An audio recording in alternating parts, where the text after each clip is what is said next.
பாப்பிரெட்டிப்பட்டி அருகே விவசாய நிலங்களில் சுற்றித் திரிந்த மயில்களில் ஒன்று காண்போரை கவரும் வகையில் நீண்ட நேரமாக தோகையை விரித்தாடியது. தருமபுரி மாவட்டம் பாசரப்பட்டி பகுதியில் 20க்கும் மேற்பட்ட மயில்கள் கூட்டமாக உணவு தேடி விவசாய நிலங்களில் சுற்றித் திரிந்தன. அதில் ஒரு ஆண் மயில் தனது தோகையை விரித்தாடிய காட்சி மிகவும் அழகாக இருந்தது.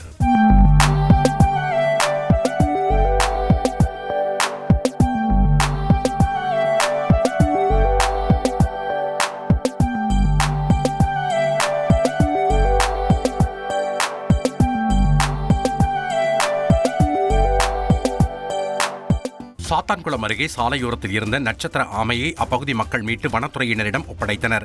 தூத்துக்குடி மாவட்டம் சாத்தான்குளம் அருகே உள்ள சங்கரன் குடியிருப்பு பகுதியில் ஜெயமுருகன் என்பவர் டீ கடை நடத்தி வருகிறார். இவரது கடை அருகே சிறிய நட்சத்திர ஆமையை கண்ட அவர் காவல்துறைக்கு தகவல் தெரிவித்துள்ளார். தகவலின் பேரில் வந்த வனத்துறையினர் அழிந்து வரும் இனமாக அறியப்படும் நட்சத்திர ஆமையை மீட்டு வனப்பகுதியில் பாதுகாப்பாக விட்டனர். இதற்கிடையே அப்பகுதி மக்கள் பலரும் நட்சத்திர ஆமையை ஆச்சரியத்துடன் பார்த்துச் சென்றனர். செய்திகளை உடனுக்குடன் தெரிந்து கொள்ள உடனே சப்ஸ்கிரைப் பண்ணுங்க.